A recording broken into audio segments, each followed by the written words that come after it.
Hello everyone, and welcome to another live episode of Wednesday Night Live. Simon Jacobson is my name. I welcome you all, those of you who are here physically, souls inside bodies that I can see, and those that I can't see in cyberspace. It's always an honor to share a few words. And tonight's topic is somewhat of, I would say, a controversial one. It's about obnoxiousness. And we titled it, "Can a Religious Person Be Obnoxious?" And the reason I chose this topic is, firstly, because of its relevance. Unfortunately, many people who claim to be religious do behave in ways that are obnoxious. Not all, but a number. This doesn't mean that religion has a monopoly on obnoxiousness. People can be obnoxious and not have any faith at all. But obviously it's much more glaring and more disturbing when someone of faith who claims to believe in God and follow God's moral laws, you would expect refinement, you would expect sensitivity, empathy. When you see instead, you see condescension and judgment and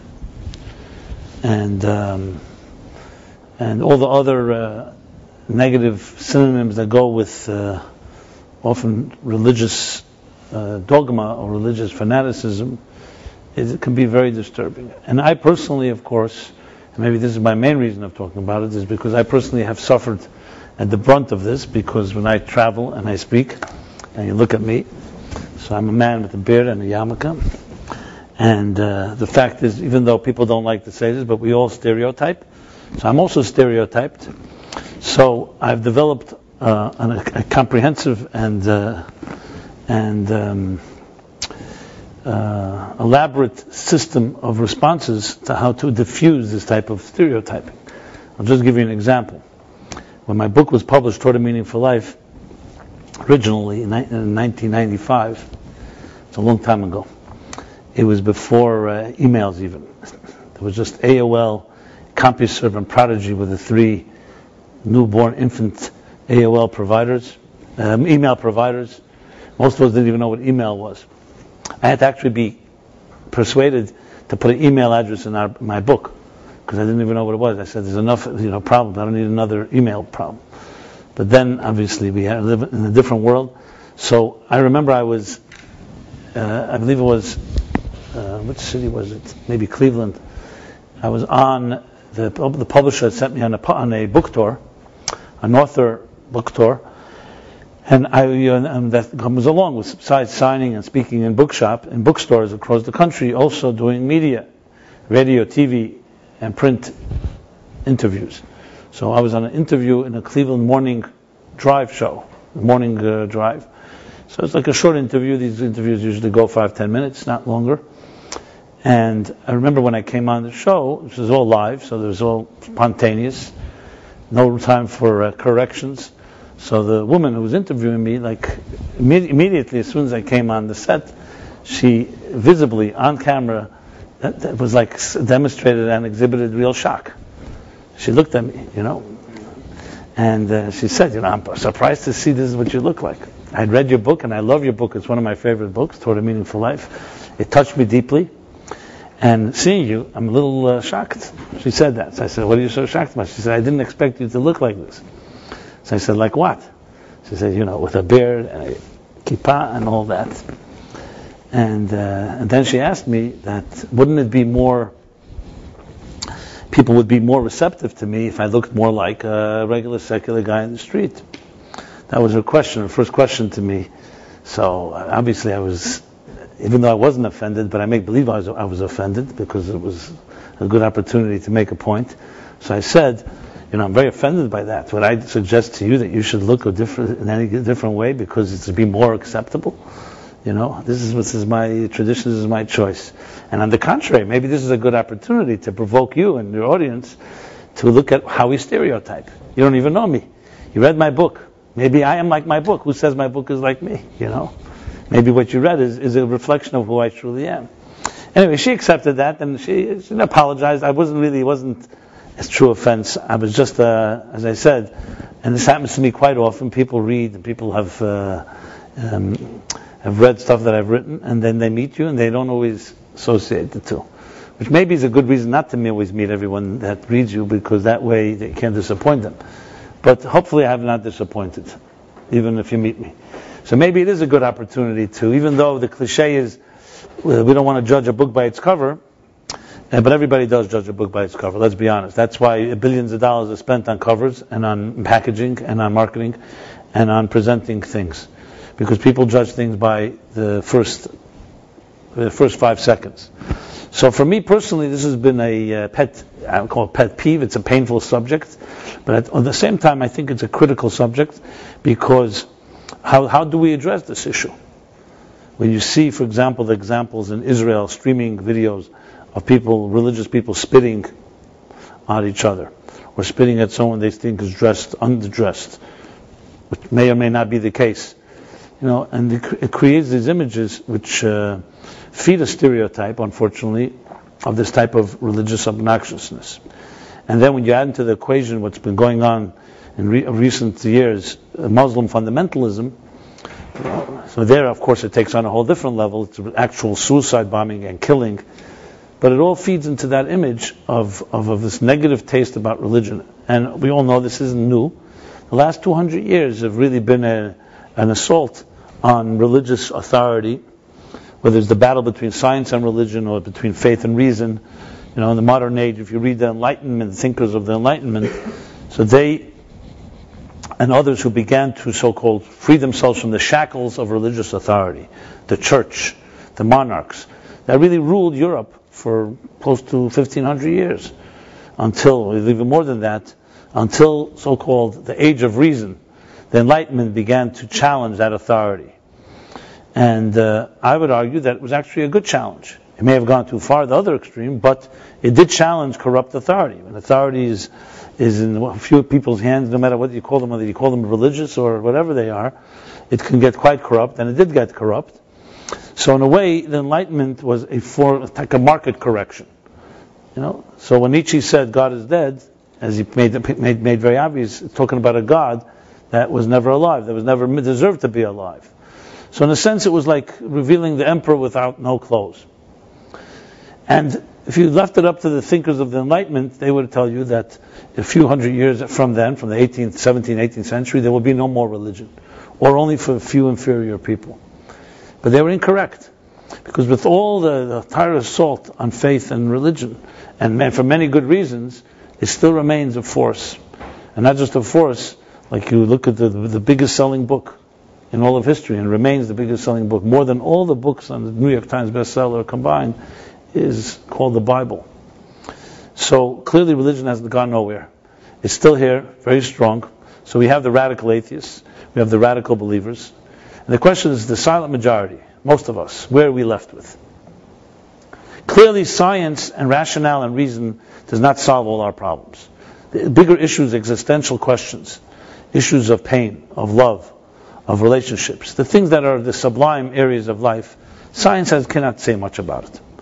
Science has given us tremendous tools, has accelerated communications, unity, I mean not in a spiritual sense, unity in the sense of connecting to anyone, anywhere, anytime. The advances in medicine, in biology, in genetic engineering, whatever it may be, there's tremendous advancements.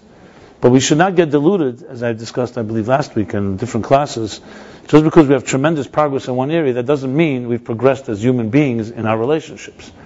Do we have healthier relationships? Are we better at emotional communication? Are we more mature? Are we spiritually more refined? Not necessarily. And in a way, when there's such great progress on one end, in a way it becomes even more problematic, because the other side of us still remains as human as we were 1,000 years ago. And we cry and we laugh and we need the same issues, and we deal with truth and deception and duplicity and love and hate and jealousies and pettiness That hasn't changed. Technology does not change it. If anything, it just accelerates everything. So it magnifies also pettiness. And if you have gossip, once was in a shtetl between 5 people, now it's 5 million people. So everything is magnified. But going back to the topic, what is the place of faith and religion in our lives is very complicated. I grew up in a traditional Jewish home. Some of you may have. Some of you may not have. Are we basically, is our destiny defined by where we grew up and essentially culturally programmed to be a certain person and really never break free of that cultural programming? And if you grew up in an unhealthy religious environment, I don't know if you're either trapped by it or you're running the other extreme, you're running away from it. How many people have rejected religion because it was abusive? And in the process thrown out the baby on the bathwater. Meaning all the benefits that faith and God may bring to a person's life, when it's presented to you in a very angry and dogmatic and abusive fashion, obviously you reject it. But then what are you left with? What's the alternative? So these are all the questions I'd like to address. I don't know if I'll address everything, but it's a wide spectrum of issues. But above all, as I was going back to the issue of religion and what it expects of us. To me, it's the most desecrating thing. And it's not just to me. The Torah's perspective, there's a concept called Kiddush Hashem, to sanctify God's name. And there's the opposite, Chil Hashem, to desecrate God's name. What does this mean? This is considered one of the greatest crimes and one of the greatest mitzvahs. And you don't hear about it that much. We hear about Shabbat, kosher, mikvah, mezuzah, tefillin, Yom Kippur, Rosh Hashanah.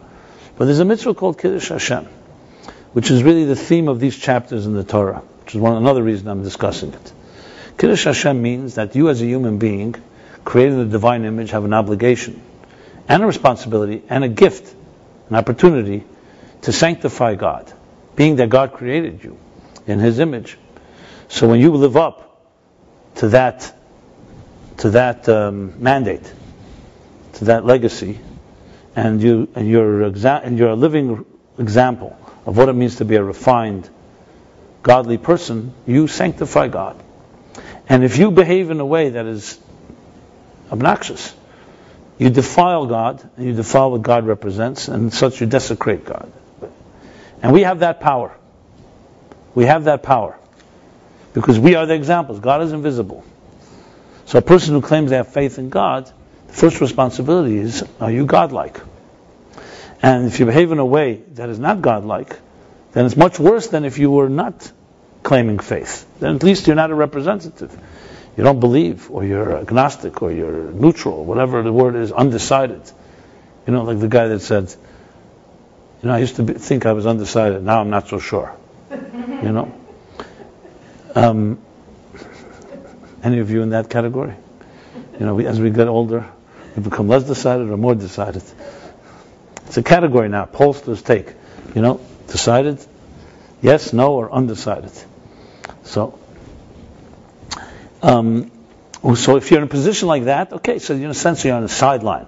But if you're a representative or consider yourself to be a person of faith and people look at you as such, you have great responsibility. There's a story in the Talmud that speaks about a great sage. And when he'd go buy meat, buy any product, he would never buy on credit. Even though credit was an acceptable method of payment back then as well. What's wrong with buying on credit?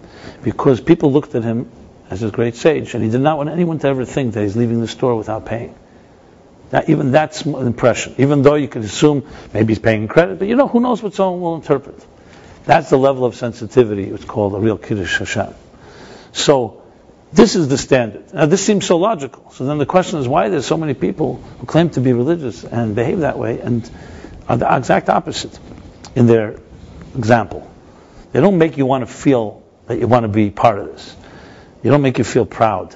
As a matter of fact, you're embarrassed. And I include myself. Sometimes I see pictures in the newspapers, certain people arrested and so on.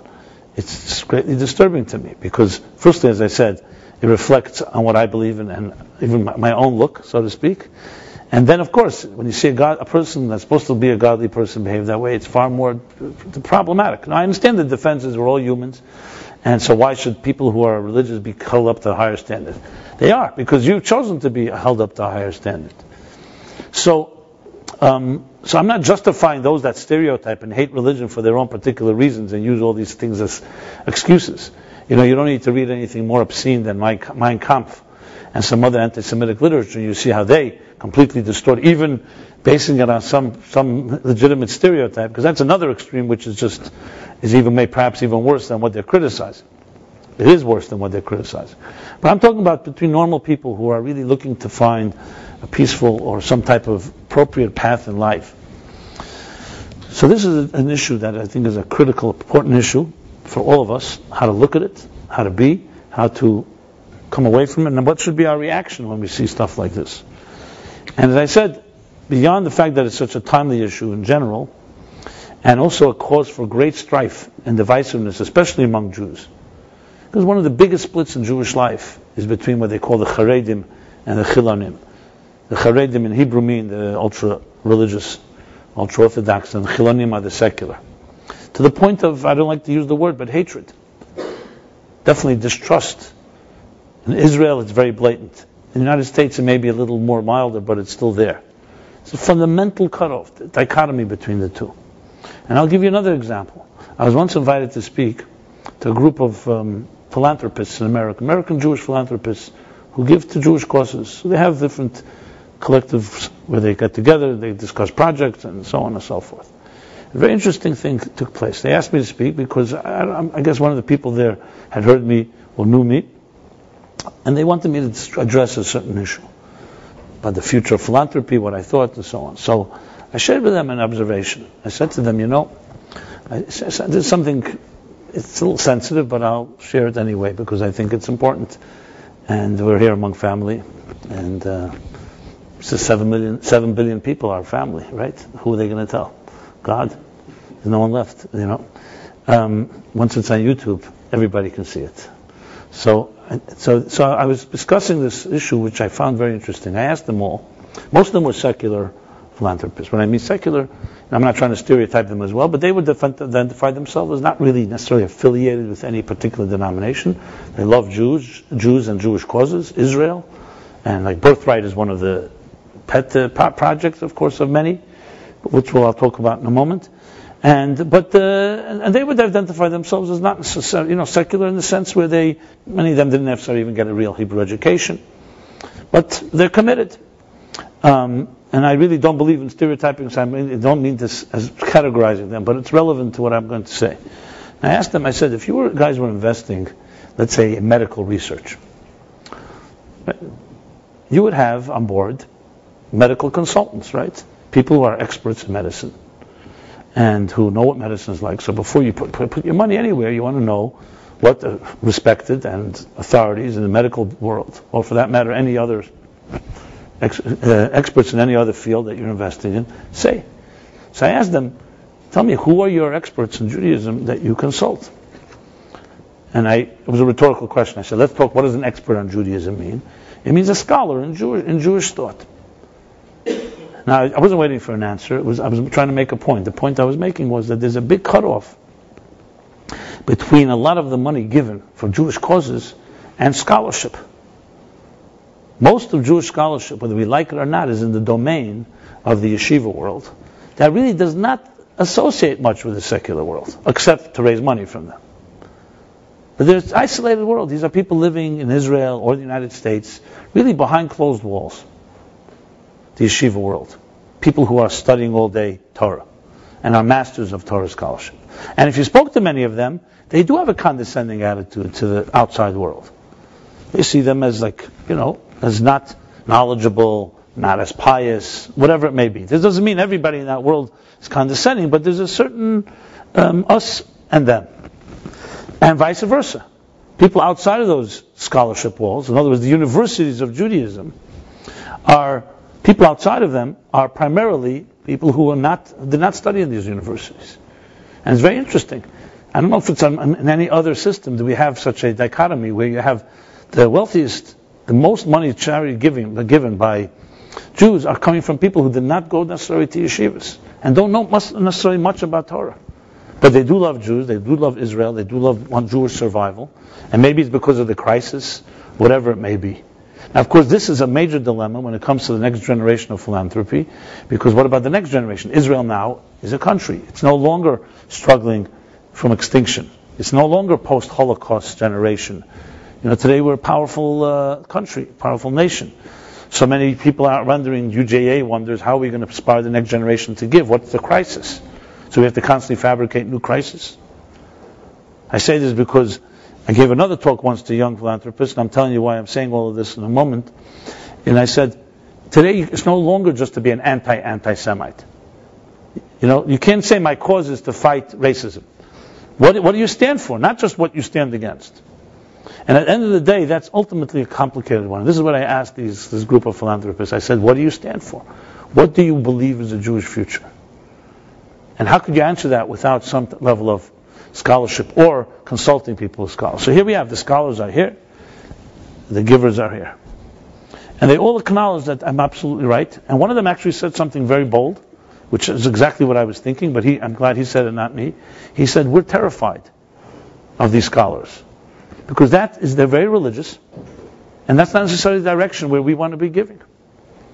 And it was interesting to me because I saw Michael Steinhardt, one of the great funders and originators of Birthright. Birthright is sent to several 100,000 kids from the United States, I don't know how many numbers. It's a great idea that one way to ignite Jewish identity is send boys and girls who've never been to Israel. So you have this Birthright movement. Michael Steinhardt started it, Bronfman, what's his name from Las Vegas, Sheldon Adelson, and they all love this concept because it's a great idea. But it's an interesting thing. Steinhardt wrote an article a few years ago that he thinks this project is a failure. The one they all thought was a success, he considered to be a failure. You know what he wrote? He wrote because there's no follow-up. They come back, and no one ever forgets a trip to Israel, but there was no follow-up. So I met him once at a wedding, and I asked him. I said, "Do you know why there's no follow-up?" He said, "Well, what do you think?" I said, "Because what follow-up are you going to have? You see, going to Israel is a cultural experience. Follow-up has a religious connotation. What are you going to do? Send them to a shul? Send them to a yeshiva?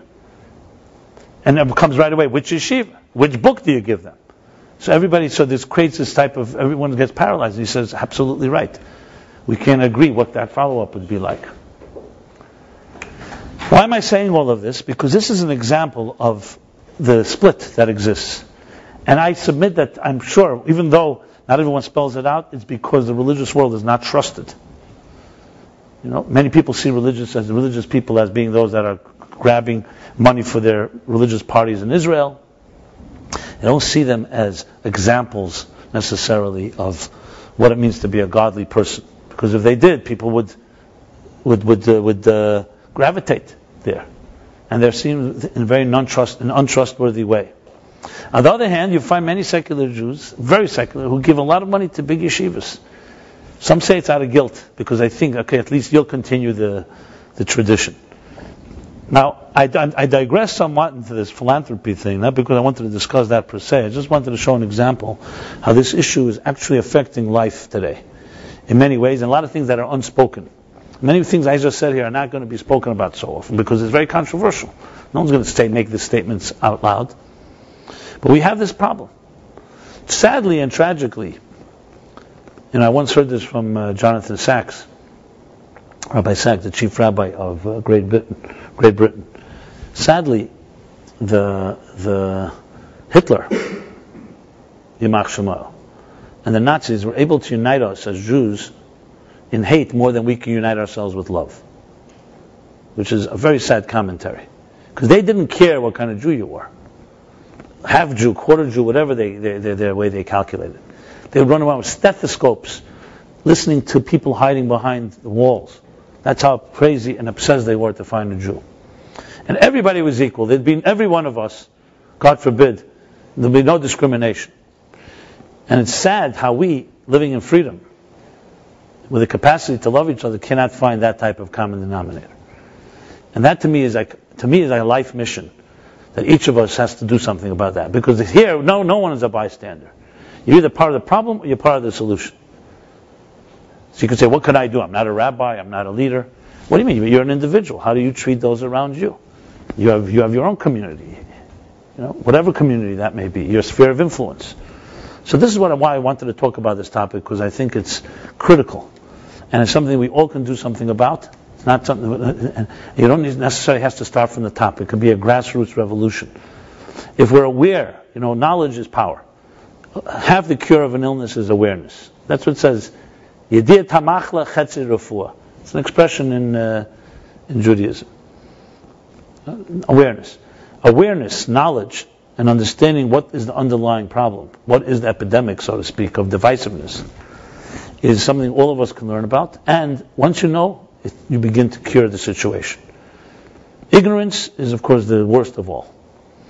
Now, just to drive the point home, it says that the second temple was destroyed because of divisiveness, because of sinat chinam, which is basically indiscriminate or baseless hatred. Not just hatred, baseless. Second temple, we're talking about 2,000 years ago almost. And Jews then were very devout people. And you're talking about a holy temple where they brought offerings. It was a holy of holies, and still. And the Talmud goes further and says this, that any generation that does not rebuild the temple is as if it destroyed it. Which tells us, you can say, why are you blaming us? 1900 years later, we didn't destroy the temple. Blame them. But it says if we don't rebuild it, it's as if we destroyed it, because we have the power to create baseless love. Just like there's baseless hatred, we have that power. So none of us, maybe you never heard this before, but now that you did, this makes us responsible. Now, if you want to not be more responsible than you are, you may want to leave now, because I have more to say on this topic. So, in addressing this, and especially in this week's chapters, we read 2 chapters this week, Achrei and Kedeshim. It's a combination. Certain weeks we read a double chapter. Both chapters, but primarily Kedeshim, this is a central theme in this chapter. Now, first of all, in this chapter you have the greatest mitzvah of them all. Anyone know what it is? Try to guess. It's called V'ahavta l'recha kamocha, to love your fellow like yourself. It's the greatest mitzvah. It's not my words. Rabbi Akiva in the Medrash, and Rashi cites it. 1918, I believe, is the verse where he cites and says that V'ahavta l'recha kamocha, loving your fellow, Zeh klal gadol b'Torah. This is a fundamental principle in the Torah. Klal gadol, not just a principle, but a fundamental one. Klal gadol. Hillel, classic story. Everyone knows the story where Hillel, the potential convert, comes to Hillel and says, "Teach me the entire Torah standing on one foot." When he came to Hillel's colleague Shammai threw him out. How could you study the Torah standing on one foot? Which means quickly. There's no quick fix. Hillel, on the other hand, said to him the classic, what we call the golden rule, which you find hateful, do not do unto your friend. This is the entire Torah. Now go learn. That's what he told him. Now obviously Hillel also understood you can't touch the Torah standing on one foot, yet he still had something to say, tell him that the foundation of it all, whole Torah, is not to do unto others that you don't want to do unto yourself, which is essentially the negative of loving another. And there are reasons the commentaries explain, why didn't he just say V'ahavta l'recha kamocha, like it says in the verse? Why did he use don't do unto others? However one explains it, but it's clearly the same principle. So they call it either klal gadol b'Torah or kol ha'Torah kula. That's a very strong statement. It's the entire Torah. So let me submit this question here. It's a hypothetical question, because I don't think it's actually possible. If you meet one person, one Jew, who keeps every to the T 612 mitzvahs, which may not be possible today because of the temple, but that's just hypothetical, to the T, but except one little mitzvah, this V'ahavta l'recha kamocha, loving another, and another person who keeps only one mitzvah, if it's possible, loving another, but the other 612 he doesn't do. Who would you call the more religious Jew? Who's the person of greater faith? Now, of course, this throws us all into a loop, because then, of course, the follow-up question is, who decided what defines faith? Why do we define faith and religion by look and dress, and not by care and empathy? Who made that rule? So this is not some new age, lovey-dovey, 21st century concept that you love another is the basis of the Torah. It's Rabbi Akiva. He's the greatest sage of all. It says, Kula liba de Rabbi Akiva. The Talmud, the whole Talmud goes according to Rabbi Akiva. Hillel from the Talmud. They're the ones that made these statements. So then exactly how did religion become defined by ritual and by rituals? Most people would say, more religious. Keep Shabbat, kosher, mikveh. Those are like the three pillars. And I'm not taking away from the importance of those mitzvahs, don't get me wrong. But how do we define? Maybe a better question is, who says we should be defined altogether? Who are we? Who put us into the judge's seat to determine who's who anyway? Maybe we shouldn't be judging anybody. And if you're already going to discuss, if you're measuring mitzvahs, obviously there is nothing greater than Ahavas Yisrael. There was once a fellow came to see me. There was a guy with long payas, the whole look. He came from Jerusalem, and he wanted me to introduce him to somebody because he was raising money for a mikveh.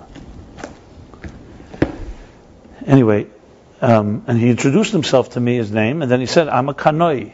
You know what a Cannoli is? In Hebrew, a Cannoli is a zealot. An extremist, a zealot. He called himself a Cannoli. So, I smiled to myself and I said, okay. I said to him, listen, no problem, I'll introduce you anyone you want to, but on one condition.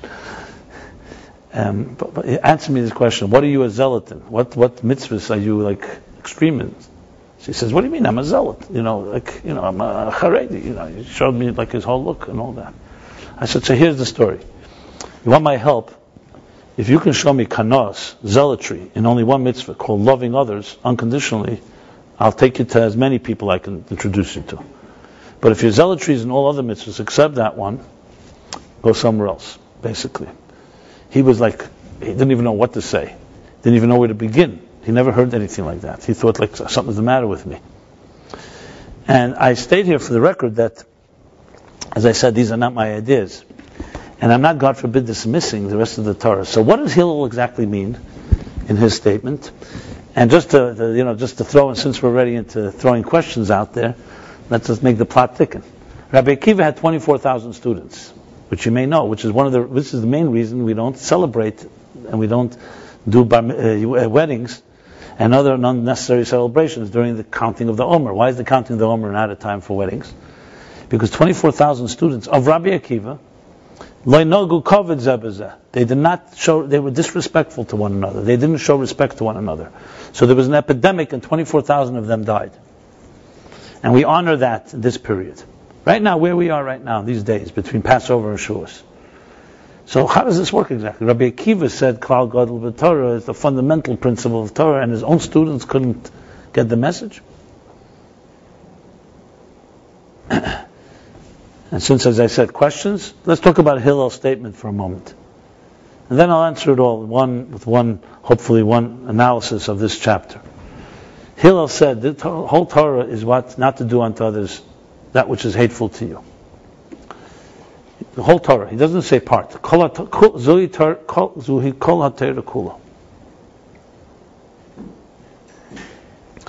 Now, if you know about Torah, you know that Torah breaks into two types of mitzvahs. There's between man and God, and between man and man. Ben Adam l'chavere, ben Adam l'mokim. A big part of the Torah, maybe more than half, are serving between you and God. How could Hillel say that under the umbrella of not to do unto others that which you don't like to do done to you, goes, let's say, the laws of offerings, prayer, kosher, Shabbat, purity and impurity. I mean, the list goes on. What does that have to do with behavior between each other?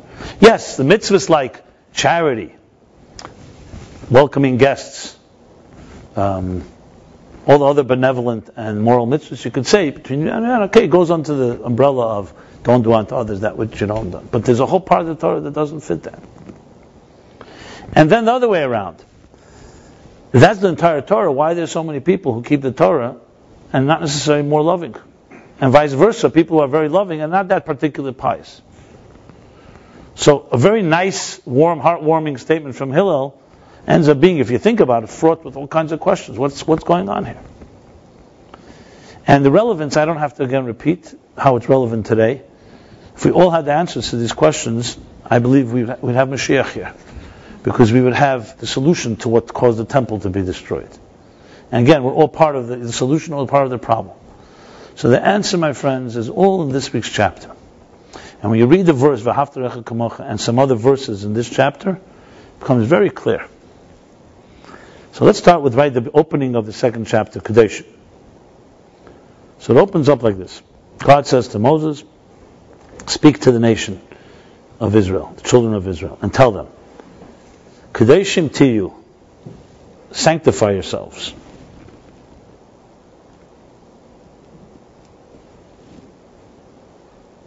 You shall be holy. I'm just looking at the translation here. Kadeshim tiyu literally means you shall be holy, or sanctify yourselves. Ki kadeshani Hashem Elokeichem. Because I, your God, are holy. Am holy. And then goes on a whole series of laws. One of them will be V'ahavta recha kamocha, also not to hate another, and different statements that are around that same theme. So the Ramban, Nachmanides, asks a very basic question. Why do we need a special commandment that you shall sanctify, you shall be holy? The Torah is filled with commandments that you should be holy. You read the chapters before. Eat kosher, so you should be holy. Keep Shabbos, so you should be holy. I mean, there's a series. Why suddenly a particular commandment you should be holy? Isn't the entire Torah about sanctifying our lives? Which means elevating it from crass materialism to something more sublime, something directed, something transcendent. So what is the meaning of this? And the Ramban answers something. 1,000 years ago, he wrote this. He wrote there's a concept called a novel b'reshus ha-Torah. It means a despicable person, so-called with the permission of the Torah, under the guise of the Torah. A religious, obnoxious person. The Torah is coming to tell us, besides all the places in the Torah where it talks about being sanctified, which is, as I said, a central theme, and right before they stood on Mount Torah, it says, "V'atam tili mamleches kayanim v'goy kodesh." You shall be for me a nation of priests, a kingdom of priests, and goy kodesh, a holy nation. The word goy kodesh, everywhere you have the word kodesh, kedusha.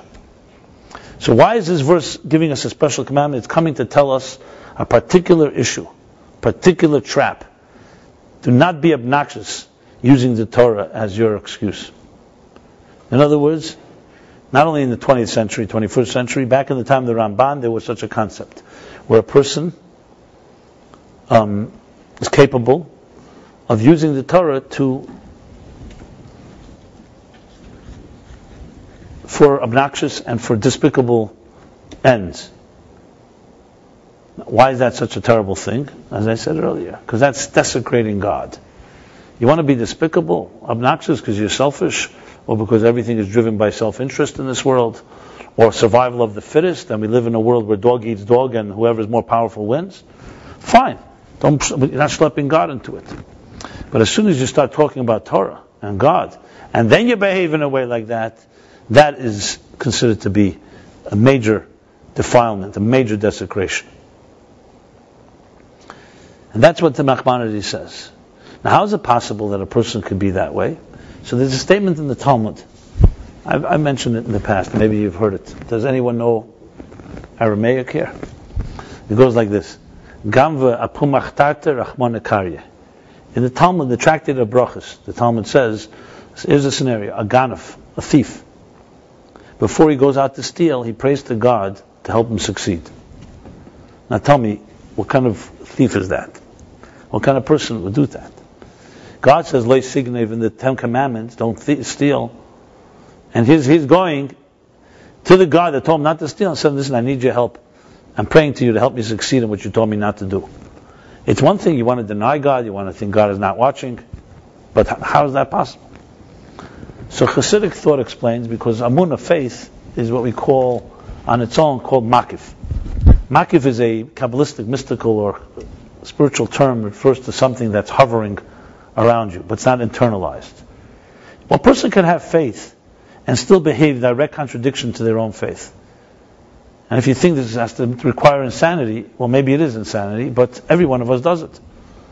Does anybody live up to the standards and ideals that you always believe in? There are many things we do all the time. You know, even while you're doing it, you know that it's not even...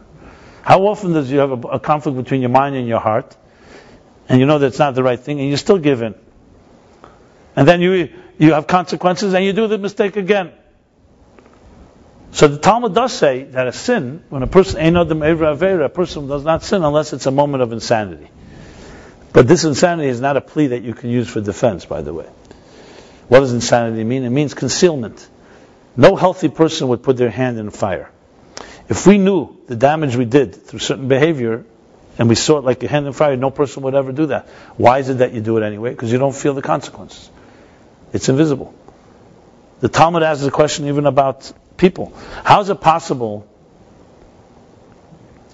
the mystics ask, that human beings who are all limbs of one big organism, God created us all, we're all parts of one larger reality, how is it possible we can hurt each other?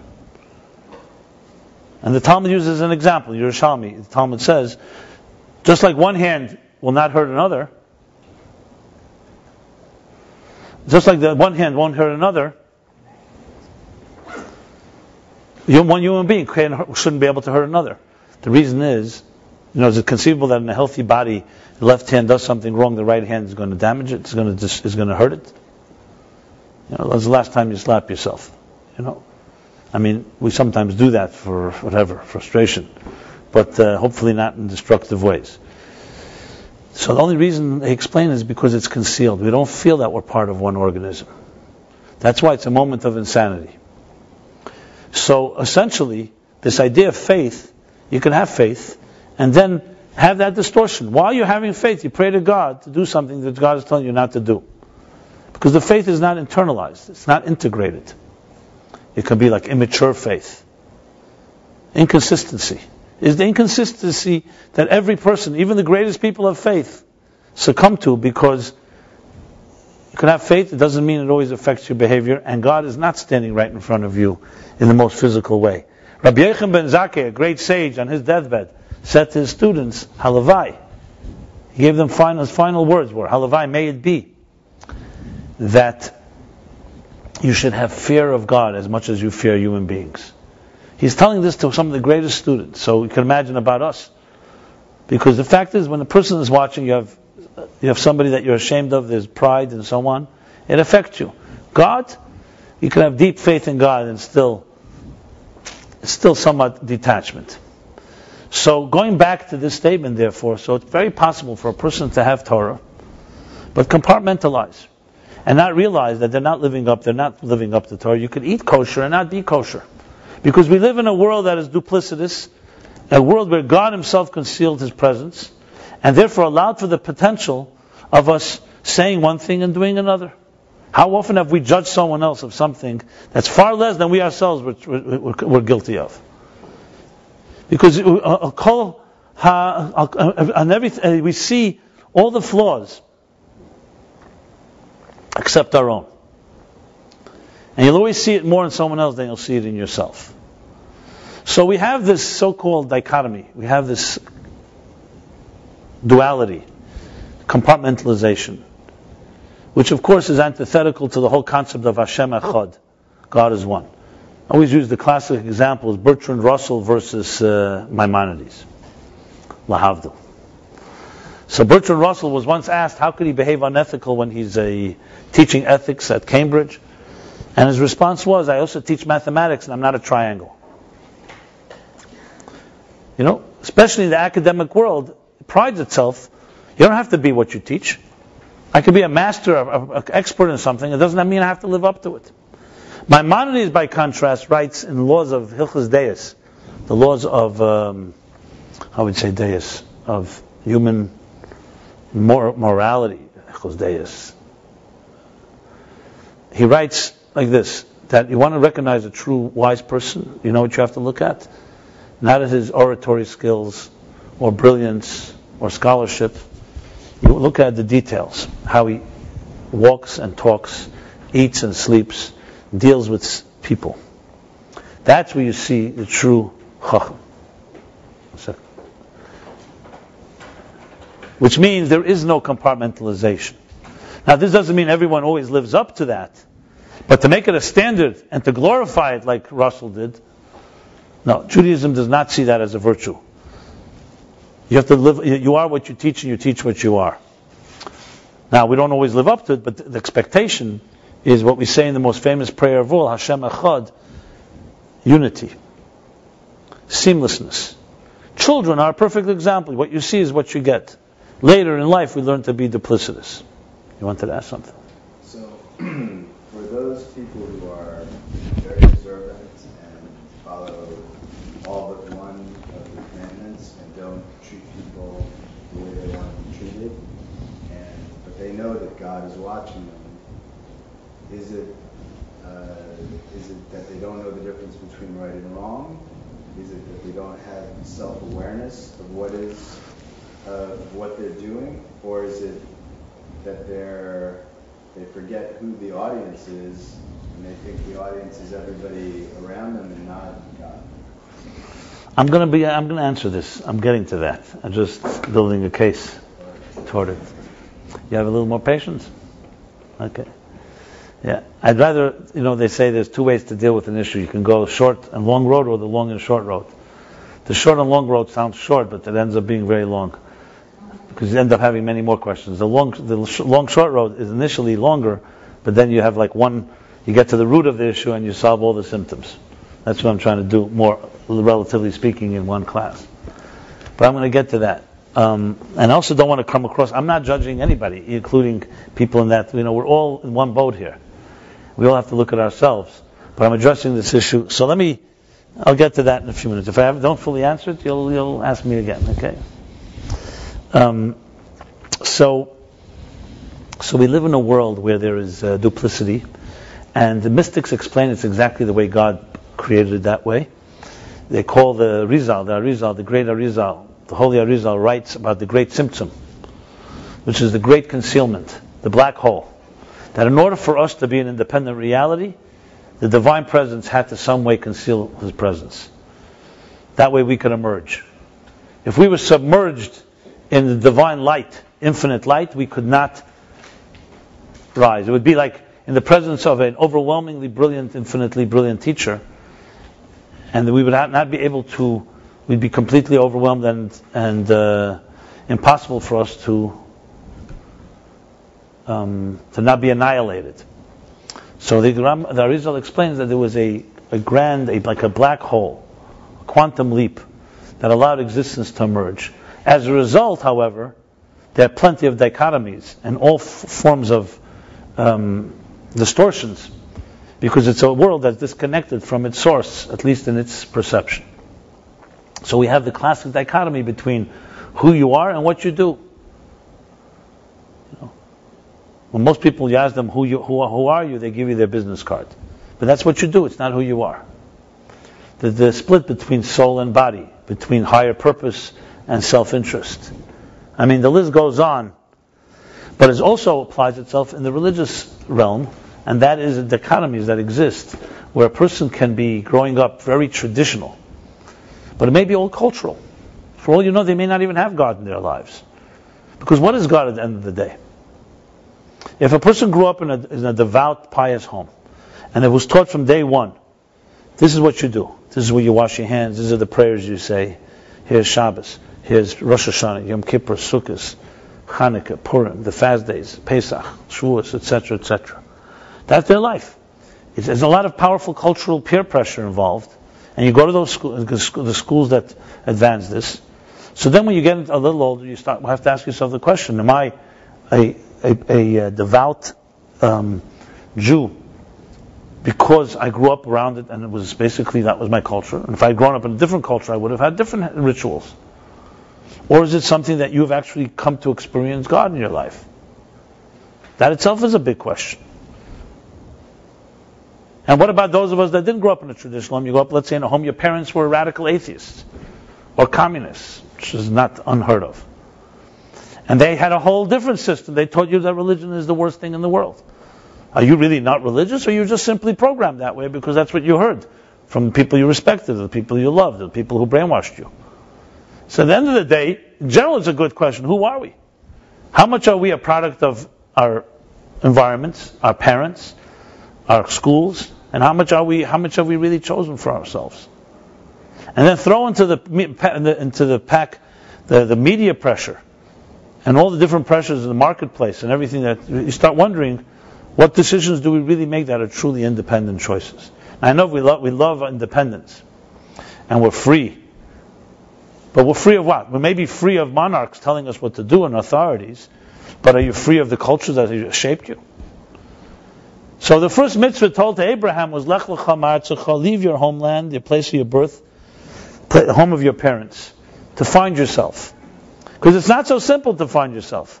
I mentioned many times the Baal Shem Tov's powerful interpretation in the Shemon Esrei, in the Amidah, we say in the beginning, Elokeinu, our God, Elokei Avosenu, the God of our parents, and the God of Abraham, Isaac, and Jacob. Elokei Avram, Yitzchak, Yaakov. And he has the question, chronologically, is the other way around. First it's God of Abraham, Isaac, and Jacob, then the God of our parents, then our God.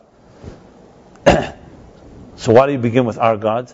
And his answer is, because worshiping God is not about worshiping the God of your parents and your grandparents. It's about owning it, finding your God. So chronologically, education-wise, we begin by our parents teaching us the traditions. But then you have to own it. And you have to integrate it. So is it inconceivable if a person who's been cultured by all of it, grown up in culture, and religion for them is their culture, is it inconceivable that they'll be inconsistent? Of course. Because it's not necessarily they own God. They don't feel accountable to God. They feel pressured, whether they know it or not, and may even be lovingly, by a culture that has certain demands on them. Now, even if they did find their own God, it's still, as I said, we're not perfect human beings. So one great distortion that exists is religious obnoxiousness. It's as a contradiction of terms as possible. Because let's not use the word religion, let's use the word God. If someone is a godly person, is God obnoxious? No. Right? No one would say that. Well, some people would. Atheists would, but not a believer. God is not obnoxious. God says, emulate my ways. Just as I'm compassionate, you be compassionate. Just as I'm giving, you be giving. So how could anybody behave in an obnoxious way? It's exactly like the thief that asked God to help him steal when God told him not to steal. It's a classic dichotomy, but so what? We've seen many inconsistencies. Obviously, it's much more glaring and much more disturbing when it's in a religious nature. I've asked some Muslims that I know, personally know, how can you explain to me how people who, if you don't believe in God, Hitler, God forbid, as again, his name should be erased, not a believer. You believe in man dominates. Whether it was Nietzschean philosophy or whatever it was. And yes, the survival of the fittest, and the Aryan race was the purest race. And his distorted mind, they have to dominate. So for a person who doesn't believe in a God, or a person who believes that man can be Superman, the Ubermensch, that's what it was called. The superhuman. It's one thing. But for a person to believe in God, and God said, I created everybody in my divine image, how is it possible that you as a believer, I've asked this to certain individuals, can call for the death of another human being? So of course the answer is because God told me to do that. So besides the fact, how do you know God told you to do that? Where exactly did he tell you to go to this person and kill them? Let's talk about Abraham, who's the father of all nations. What did Abraham do when he faced with infidels? There's the word used, infidels, the decadent West. So Abraham, first God wanted to conceal the fact, considered concealing the fact from Abraham, because he didn't want Abraham to challenge him. That's what the Torah says. But then God said, how could I conceal this from the person who loves me so much? So he tells Abraham about his plan to destroy the wicked city of Sodom and Gomorrah. And what does Abraham do? Exactly as God feared. He challenges God. He says, how could you destroy an entire city? Maybe there's some innocent people there. And then goes the whole process. 50, 40, maybe 10. And he says, he accuses God and saying, how could the world will say that the judge of the world universe is not doing justice? At the end, they don't find anyone there except Lot that he saves. And God does destroy. But documented is how man of God challenged God for destroying a wicked city that everyone agreed was wicked. So why don't all the religious fanatics through the centuries get that message? And I say the same to my Christian friends. For almost 1800 years, they terrorized the world in the name of Christianity. The sword, the crusades, to dominate, to impose God on the non-believers, especially if they were Jews. Where does this come from? Where in the Torah do you find this example? Not Abraham was not that way. Moses was not that way. Anyone that even was a zealot in any way is always usually criticized. It's a distortion. God becomes created in the human image instead of the human created in the divine image. What's the greatest sin of all? Idolatry. Creating a false God. Why? Why does God care? God is pretty secure. I would say very secure. Why does he care if some human beings want to be foolish and convince themselves that they're going to pray to a piece of wood, or to a sun or a moon, or to a tree? Why would God care? Is he jealous? The answer is because once you create a God in your image, there's no hope. The idea of idol worship was, I can't deal with an invisible God, so I need some symbolic symbol, a star, a heaven, a sun, a moon, other objects. I need some symbol to identify with. What are you really saying? I can't deal with God on his terms, I need a God on my terms. You know what the root of that is? The root of all problems. The whole idea of a God is that it's not about me. It's not about you. There's something higher than you. And you have to answer to that higher force. Once you make God on your terms, then all hope is lost, because now everything is on my terms. It's ultimately idolatry is an extension of self-worship, basically. So that ultimately religion can be avodah zarah, can be idolatry. You start worshiping your rituals, and you forget there's a God, or it's a God on your terms and your comfort zone. And anyone is capable. There's a thing called religious addiction. What is religious addiction? Just like drug addiction, just like alcohol addiction. What's addiction? That the master is the object and the human being is the slave. So once religion becomes an addiction, which is your crutch, the thing you hide behind, it's no longer necessarily a godly thing. It may have godly elements, and it may still be better to do mitzvah completely for ulterior motives or cultural reasons than not at all. But to confuse it with submitting to a higher authority, the first step in all Judaism is, that's why V'ahavta l'recha kamocha is the foundation of the entire Torah. It means it's not about me, it's about loving another human being. It's the hardest thing to do, because we're all driven by self-interest. You wake up in the morning, you feel yourself, you feel no one else. God has no value if you're not ready to transcend your own self. What's the value of a God if there's no transcending yourself? So the Alter Rebbe in Tanya, chapter 32, Lev, in Hebrew Lev, heart, is 32, means a heart. It also pronounced love, Lev. So he says something powerful. And this goes back now to Hillel, the questions asked about Hillel. How could Hillel say it's the entire Torah? Loving another, or not doing to others. When I said there's a whole part of Torah, Shabbos, kosher, that are not necessarily love, the answer is that's not correct.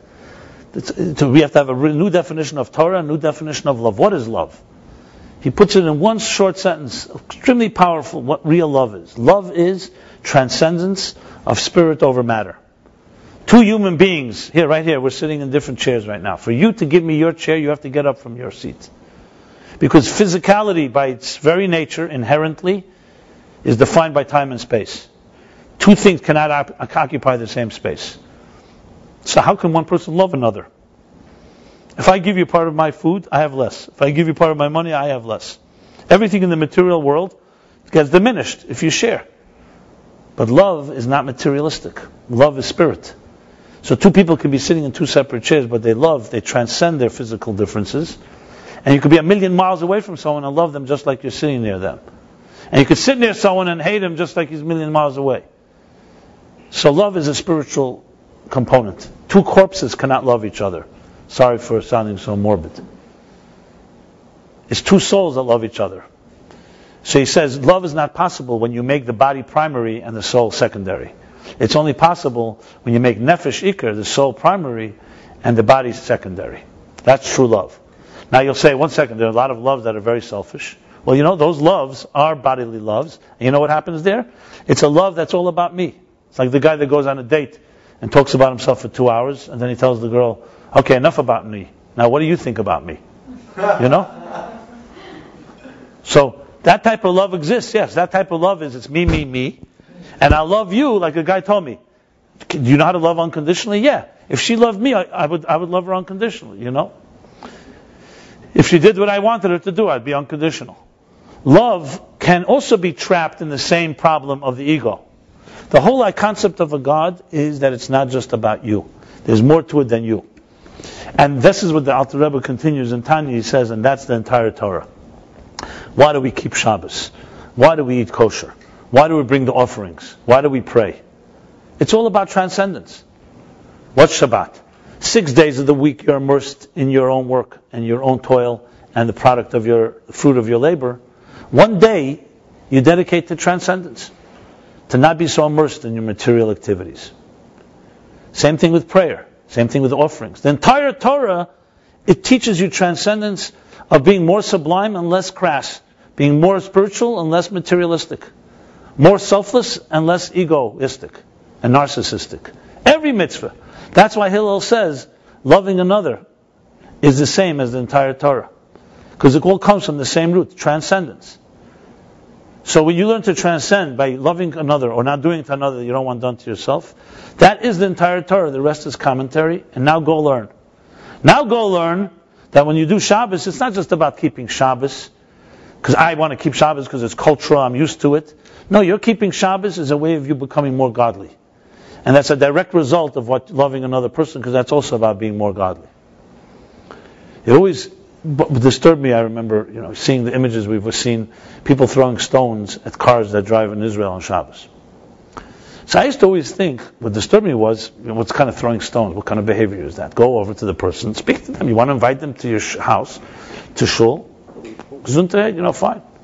Then somebody told me something which shocked me even more. I didn't even imagine that. They said, no, they're not throwing stones because they want to tell them, why are you driving on Shabbos? They're throwing stones because why are you driving on my street on Shabbos?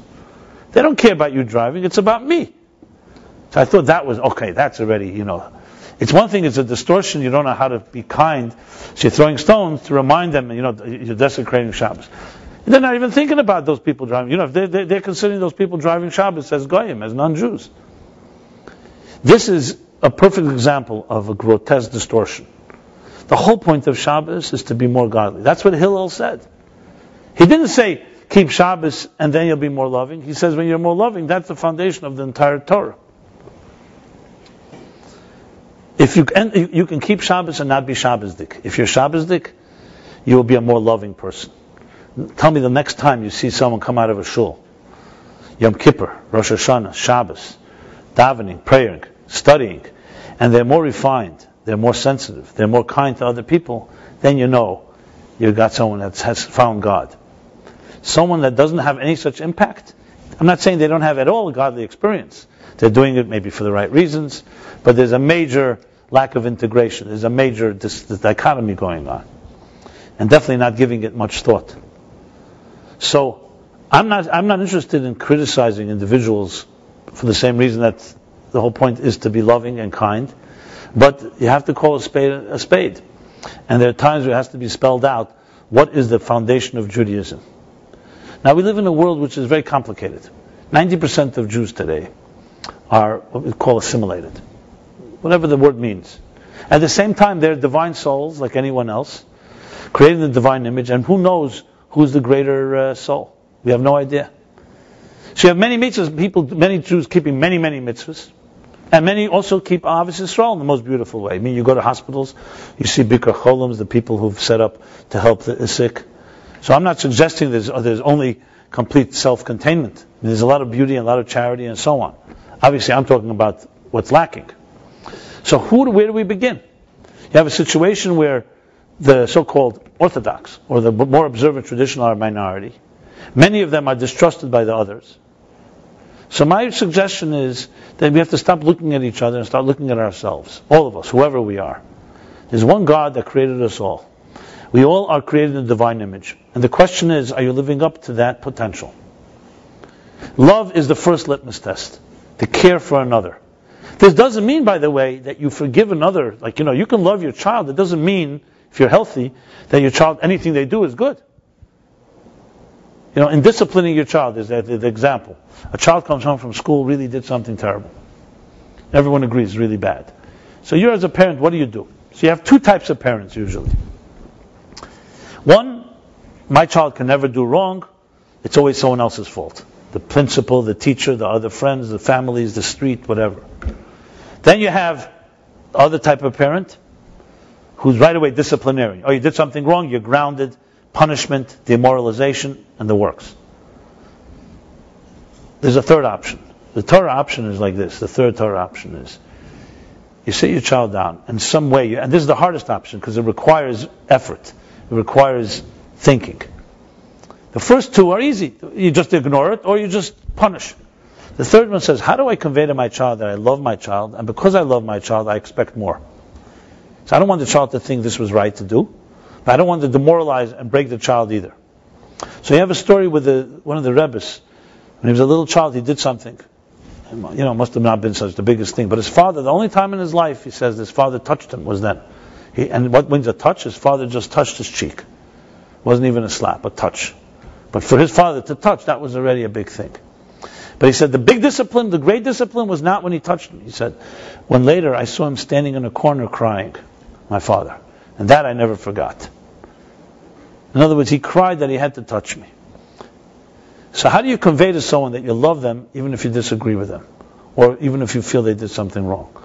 And because you love them, that's why you care.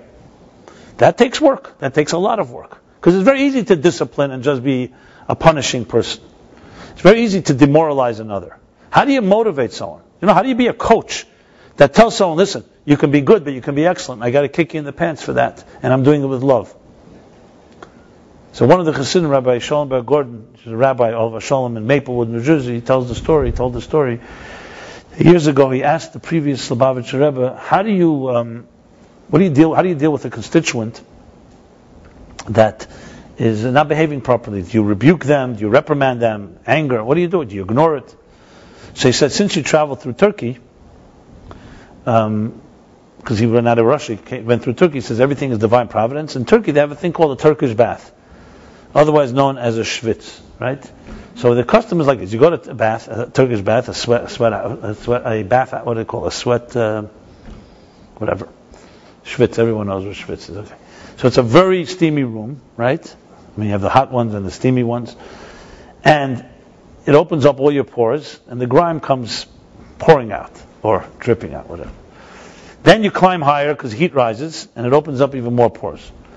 And then you come out, and the custom there in some of these places is you pay the attendant some money, and they slap you with these eucalyptus leaves, like a broom made out of leaves. Any one of you did it? Okay. They say it's very exhilarating. It does some type of thing. Some say it's not exhilarating at all, but that's what everybody does, so they do it. Culture, yet again. But, so the Rebbe said to them, this is the lesson. When you see someone that has a little grime inside of them, in their lives, first thing to do is warm them up. Warm them up. Instead of being cold and distant and angry, warm them up. Then elevate them. Make them feel special. Compliment them. Find the things that you find that is beautiful in them. And not in a manipulative way, in a real way. Find the positive things. Cultivate trust. And then they'll pay you to slap them. In other words, the best friend you can have is not the friend that just says whatever you do is great, or the other friend that just criticizes you no matter what you do. The best friend is someone that loves you, you can trust. They're not looking to criticize you, to judge you, but they know how to tell you, you could have done better. You want someone to kick you in the pants that you can love, that loves you. Unfortunately, it's hard to find people who just do it with good intentions. Many people just like to kick others, like to criticize. But that's the best person you can have, because that's the person that will make you from good to excellent. That's the real coach, the real mentor that can change your life. Really change your life. So going back to the theme here, so the answer to Hillel's statement is that that's what Torah is. Torah is transcendence, love is transcendence. Unfortunately then, people can keep Torah, but the Torah can be something that's just cultural. Or even if it has God in it, it's not fulfilling what the Torah's real purpose is. It's become trapped in rituals, become trapped in traditions, and sometimes it's out of insecurity. What do you really think is the reason that people have difficulty coexisting with others? Because they're that religious and they just can't tolerate someone's decadent behavior? Maybe it's because they're insecure. And they like their comfort zone. And they're afraid of being influenced. The most secure people are the people that can go anywhere and not be influenced, because they influence before they're influenced. The best defense is offense. Anyone that's too living too defensive of a life with ghetto walls around them, it's usually out of fear. Rab Shimon Bar Yochai, next week we celebrate Lag B'Omer. Rab Shimon Bar Yochai, another student of Rabbi Akiva who did survive the epidemic because he was a loving man. He had 12 years he had to escape from the Romans who wanted to kill him because he was studying Torah against their decree. Now, what happens after 12 years? You could imagine a man like him comes out, Rabbi Elazar, his son, the author of the Zohar, maybe the greatest mystic of all, the father of all mysticism. So he's a very sublime state after those 12 years, separate from civilization. And he enters the world, imagine our world, and he sees the pettiness, the arguments, the superficiality, the stupidity. So it says in the Talmud, whatever he looked at began to burn. Physically, metaphorically. So God says, you're not ready, my friend. 12 years. He sends him back for a 13th year. Imagine, a man is 12 years in exile. He sends him back, go for a 13th year, bar mitzvah, mature. And now you come out, now he comes out, the 13th year, and wherever Rav Shimon Bar Yochai went, it says whatever he saw that was broken, he repaired. So you would think the more spiritual one is the one that can't tolerate. No, the more spiritual one is the one that can tolerate but repairs. Not tolerate that he ignores. We're not talking about someone who's indifferent.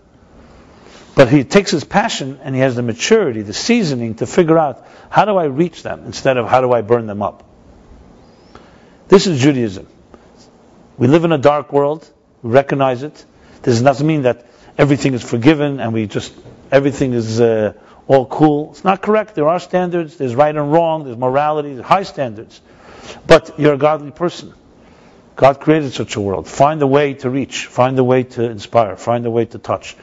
That means you have to go out of your comfort zone. Because your comfort zone may be you tolerate people like yourself. And therefore you love people like yourself. What about loving someone that's not like yourself? That requires a lot of security, a lot of confidence, and above all, God. So what God really does is the thing that, the God ingredient is what introduces into you what's called bittul. It's not about you.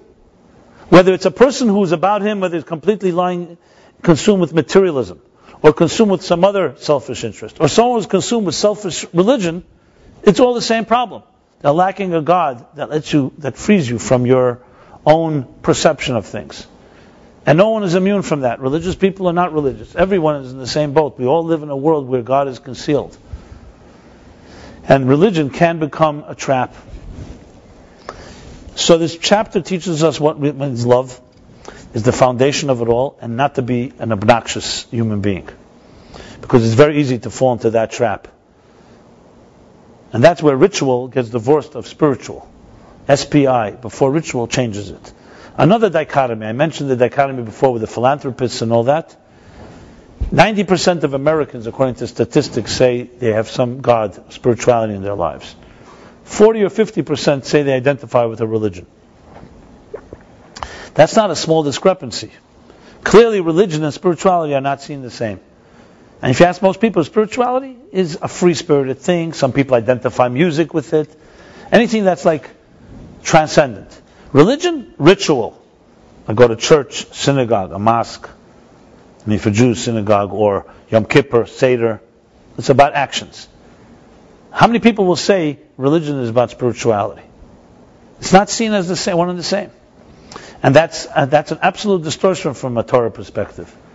Torah teaches that the Zohar says Judaism is a body and a soul. The mechanics of Shabbat is what to do on Shabbos, what you're supposed to do, what you're not supposed to do. And the soul of Shabbos is why you do it, what it achieves, how the worlds elevate, how your spirit elevates. Every mitzvah has a body and a soul. And if you think about it, it makes total sense. There's no such thing as something without a body and a soul. It's called in Kabbalah energy and a container. The words on a page are the containers. The idea they convey is the energy. And they both both have to become a fusion of each one or the other. Or what we call in physics energy and matter. Today we know they're reversible. The Kabbalah talks about them as two entities that are really one, and they have to discover that. But they are initially in conflict, tension. There's inherent tension between matter and spirit. Judaism teaches the way to deal with it is not to destroy the matter, annihilate the material, It's also not to destroy the spirit.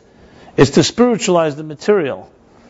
And thus you have energy and container. You have a symbiosis, a synthesis between the two. Human beings, each of us are different. There are no two people that think alike. That's what the Talmud says. And we see it. So how can people of different opinions get along? Why should our diversity not lead to chaos and war? Well, historically they have. Because on the end of the day, what is war? War is one person, one group, disagreeing with another to the point that we're more powerful and we're going to dominate you and we'll destroy you. I know it's illogical. It's illogical. But that's how it is. So there's the other option is diversity leads to harmony. Now God could have created one human being on earth and there'd be no one to fight with. Even though they say those two guys in Afghanistan, those two Jews, now one of them died recently. There's two Jews left in Afghanistan. This is true. And they both thought they were the head of the community, so they didn't speak to each other. Now, mind you, there was no community except those two. But, potential. Never know. Afghanistan may be the next frontier. So God created diverse human beings because he was a great gambler. He took the risk that diversity could lead to divisiveness and war. But diversity could also lead to something that one can never bring. And that's called shalom. When we say shalom, peace. In Hebrew, shalom doesn't just mean peace. Peace is not just the absence of war. Shalom also means completeness, fulfillment, totality. In Kabbalistic or Sphiratic structure, it's Tiferet. It's the middle path. Beauty. What is beauty? One color can be beautiful. Blue, red can each be beautiful. But beauty is always harmony within diversity. When you have a room like right here, each of us is different. And we learn to work with each other, complement each other, we can create something called beauty that one of us can never create. And that's the purpose of existence. And God was ready to take the risk that we may disagree, but He believed that He also gave us souls, that if we're wise, we'll learn from each other and learn to complement each other. And that's the essence of V'ahavta Recha Kamocha. It's the story of all of life. Creating harmony among the diversity. And not with one of us annihilating. It's not like the guy that says, you know what? I will definitely fight for peace as long as everyone agrees with me. That's not peace. We say in the morning prayer, we say the two verses that contradict each other, and then comes a third verse and mediates between the two. True mediation is not two against one. It's finding a deeper common denominator between two people who may not have seen their commonality. That's true love. Marriage is, we all know, a mystery, especially if it lasts. It's a mystery. What is it? How could two human beings, strangers, growing up in different homes, different communities, different mindsets, male and female, let alone, who are in many ways will never understand each other, and the longer you're married, you realize that, and still find a way to really love each other. I know today not necessarily happens. There's too often it doesn't happen that way, but you see loving relationships. What's the secret of their love? The secret is bittul. That's their secret.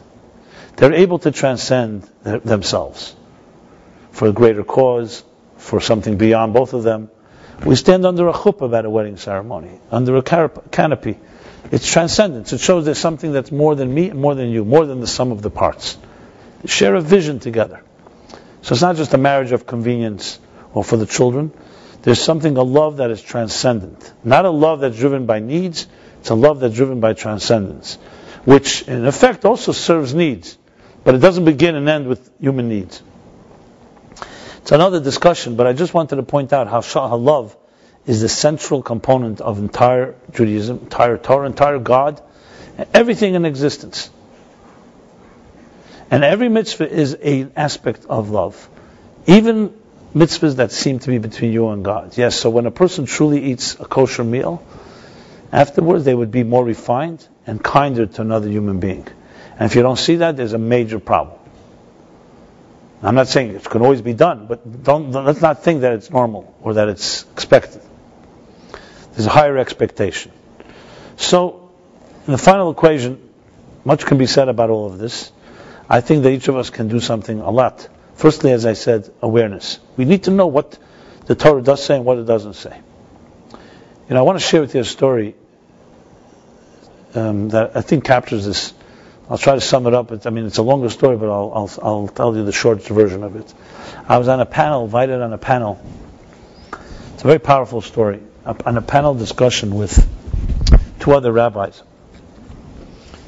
This panel was a definitive moment in my life, and actually was one of the things that developed a lot of my ideas about obnoxiousness and rabbis. And we talked about different matters of Jewish faith. At the end of the panel was in Huntington, New York, in Touro Law School. At the end, the audience was invited to ask questions. A woman gets up in the back, and I'll never forget her question. She says, "You all talk so eloquently." The panel was a conservative rabbi, an Orthodox rabbi, and me, and my son, yours truly. The woman asks, "You all talk so eloquently about Mashiach, Messiah, coming at the end of days. I'd like to know, all of you answer this question. I speak on behalf of the largest segment of Jewish population today, the unaffiliated. What will happen to us if Mashiach comes tonight?" That was her question. Good question, I thought. I thought it was an excellent question. Thank God I was the third one to speak, because that was the order. So the first rabbi, the Orthodox rabbi, said the following 4 words.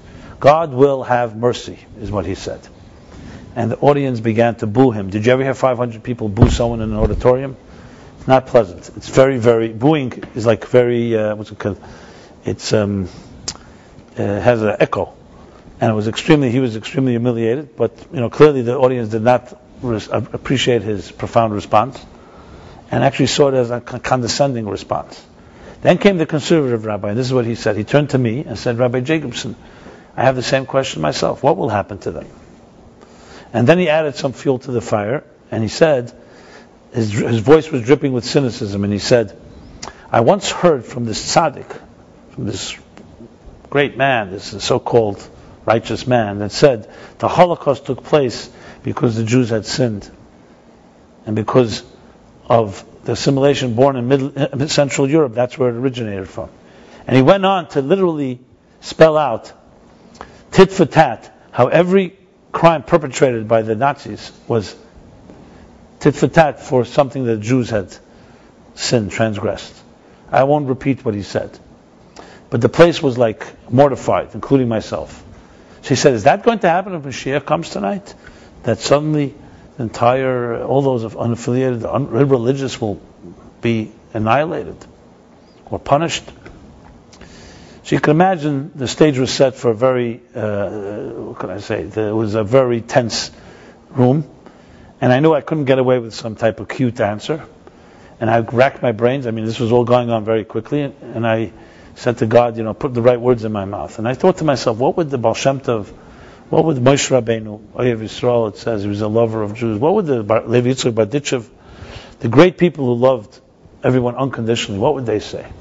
And this is what I responded. And this came from my own background in education, particularly in the spiritual teaching, Chassidus. I said, the Baal Tanya, Alter Rebbe once said that when you ask a question, you don't have an answer, you tell a story. And if that doesn't work, you sing a song. So I'll tell a story, and if that doesn't work, I'll have to sing. Which got a laugh, but obviously was not enough. And then I proceeded to tell the following story, how one of the Rebbes who once speaking very admirably about all Jews, unconditional, even simple, and he spoke about especially people who have no education and are not particularly pious, have a quality that is very profound, in many ways deeper than scholars and pious Jews. So one of his Chassidim, who was a great scholar himself, came to the Rebbe and said, "Rebbe, how could you speak of them such terms, even greater than the scholars and the pious ones?" And the Rebbe, knowing that this Chassid, this disciple of his, was also a businessman, a diamond merchant, he asked him to bring several diamonds of different values. So he complied. He brought these stones. And the Rebbe said, "I'm going to choose the most expensive one." And he chose the largest stone. And the Rebbe, and he said, "Is this correct?" So he didn't want to contradict the Rebbe, and he said, "It's not." But the Rebbe said, "But is the largest one, is the most lustrous stone? How could you tell me that?" He says, "Rebbe, listen, you need to have a trained eye. The naked eye, you can't see the value of a true diamond." I don't know if he said the 4 C's, the cut, the color, carats, clarity. But So the Rebbe smiled and said to him, if that's the case with mere stones, how much more so with souls? Who are you to tell me you need to have a trained eye before you talk about souls? And then I continued and I said, listen, we don't know God's mysterious ways. Why, for example, are some souls born into homes, beautiful home, healthy home, functional home? They give their children great education, all the opportunities, a Jewish education, a spiritual education. I'm giving you the best possible example. And then there's a soul thrown into a home that's abusive, dysfunctional, broken, terrible education, no Jewish education, no spiritual, nothing. Obviously, it's too extreme, but who chose which soul should go where? Who chose right here in this room why your soul was born into your family? This is God's mysterious ways. So only God knows the deeper reasons. For us to sit in judgment and decide which soul is greater, maybe the greatest soul is the one in the most difficult life situation. How do we know? Like he says in the Tanya, who knows? Who's the greatest soul in this room here right now? Can anybody speculate? Any of you are masters of the soul? You have to be arrogant to even suggest you can speculate. How do you know? And then I concluded and I said that the Alter Rebbe also said one more thing, that when Moses was shown till the end of days, it says, he was shown till the end of time, what will be? It says he was the humblest man that walked on earth. You know why? Because he saw the last generations, where he saw assimilated Jews who not necessarily had any education, not necessarily pious, and still trying. This one searching, this one putting on film, this one goes Yom Kippur to synagogue, whatever it is that everyone is trying. That humbled him. Because his generation was a Dardea, it was an enlightened generation. They saw miracles, and still were far from perfect. They built the golden calf. And here's a generation, thousands of years later, they don't have all the revelations that existed in the past. That humbled him. So I concluded that I was taught that if Mashiach comes tonight, the souls with the greatest challenges will march first, and the rest will follow. And by tomorrow morning, everyone will know, in a loving way, how Torah and Mitzvot are the best way to actualize as a human being and as a Jew. Though this may sound like tooting my horn, there was an unbelievable emotional reaction in the auditorium when I finished. First of all, the other two rabbis didn't even begin to try to answer the question, which itself is very telling. Secondly, I really felt that there were real consequences on the line, because there was a room of 500 people.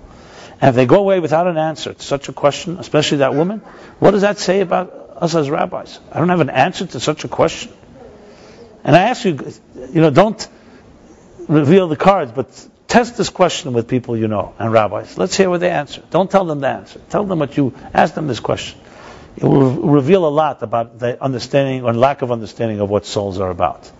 What's fundamentally missing in our generation is not we're not good, we're good people, a lot of good intentions. Oh boy, I think there's spook. I'm really saying things that are the lights. If the lights start going out here.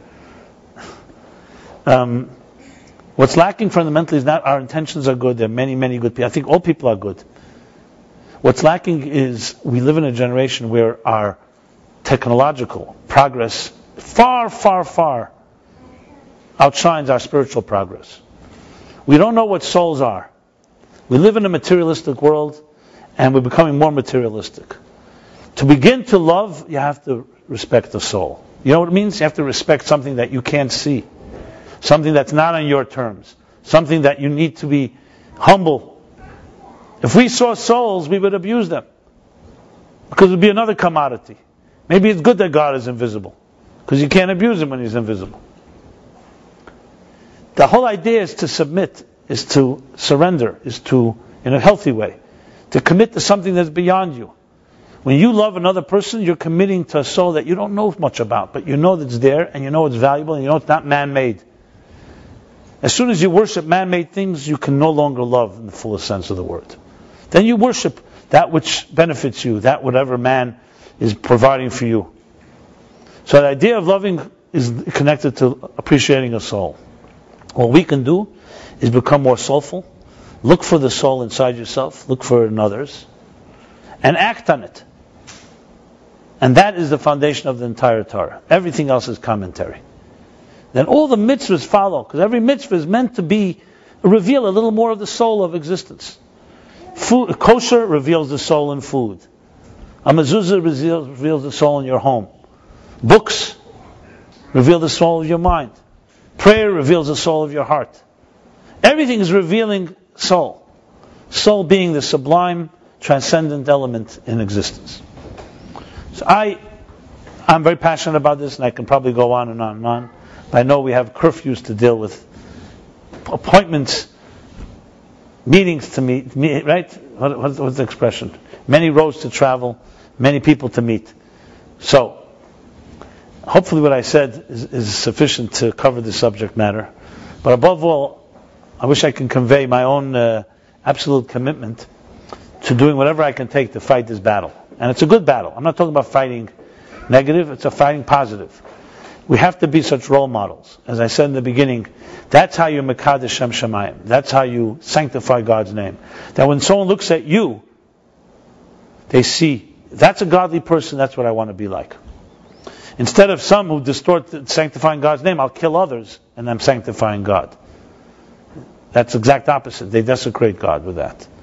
So that's how we have to feel. And you don't have to be a card-carrying religious person to be sanctifying God. Obviously, someone who looks the part and walks the part carries responsibility. But we're all in that same place.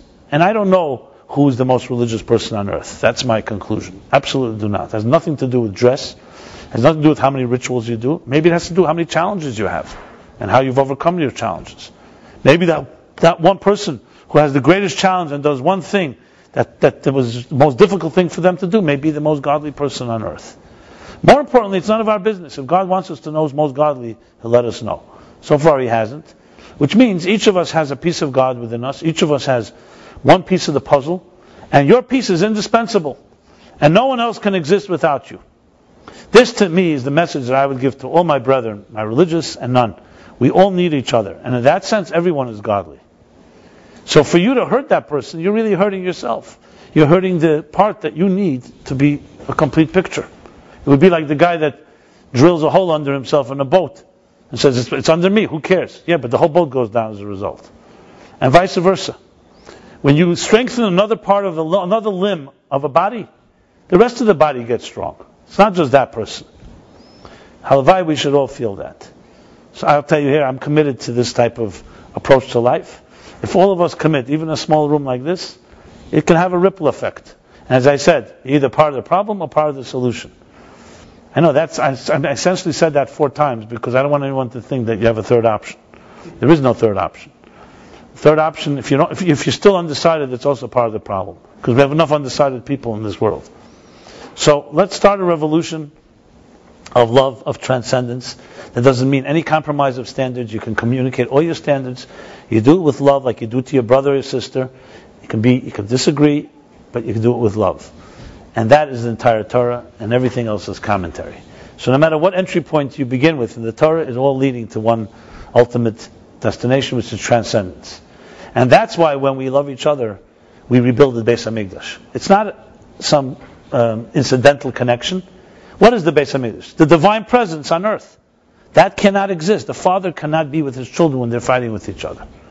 It was an impossibility. I'm not going to let you have a home and be at peace and make believe that everything is nice when you're all at war with each other. What kind of divine presence can there be? We say, God blesses us when we're together as one. So that's how we bring that Shekhinah, that divine presence into our lives, and that's how you bring Mashiach. That's how you rebuild the temple. It's direct result. We connect with each other, the divine can emerge. We don't, the divine simply has nowhere to go, has no home. So that's our responsibility. So may we use this chapter, this period in time of counting of the Omer, as opposed to the students of Rabbi Akiva who got too committed, too passionate about their own opinions, like Rabbi in the 12 years, they couldn't tolerate one another, to recommit and renew our commitment to loving each other, but also spreading a standard, not just loving and saying whatever you do is great. No, love them has expectations. And we should be able to so-called redeem this period of the counting of the Omer and actually celebrate, as we do on Lag BaOmer, the unity of our people. And we don't need reminders from our enemies how to get united. we find our own way to do it with much more passion than they ever could do it with hate. And that's what I believe the Meaning for Life stands for, and I hope we all are part of this mission. And it's an honor to sit with kindred spirits and souls, all part of this large composition, each of us complementing one another. If any way I can help you in your journey, please call on me. I have Velvel, my dear colleague who works with me right here, who's standing and holding the book on the Omer, and the new book we gave out on Pirkei Avot. If you're interested, Beyond the Letter of the Law, which talks about going beyond the letter of the law, not just doing what's necessary, but when you love someone, even beyond the necessary. And finally, Philip will be giving his class tomorrow evening at 7, so you want information, we can give you that. We'll be here next Wednesday night as we continue our journey. And if you haven't left us your contact information, emails, please do so. Again, it's an honor to speak to loving souls like yourselves. And now we have to spread it out there. We have a large, big city here in New York, plenty of work to do. And may God bless you all in achieving it to the fullest. Thank you so much.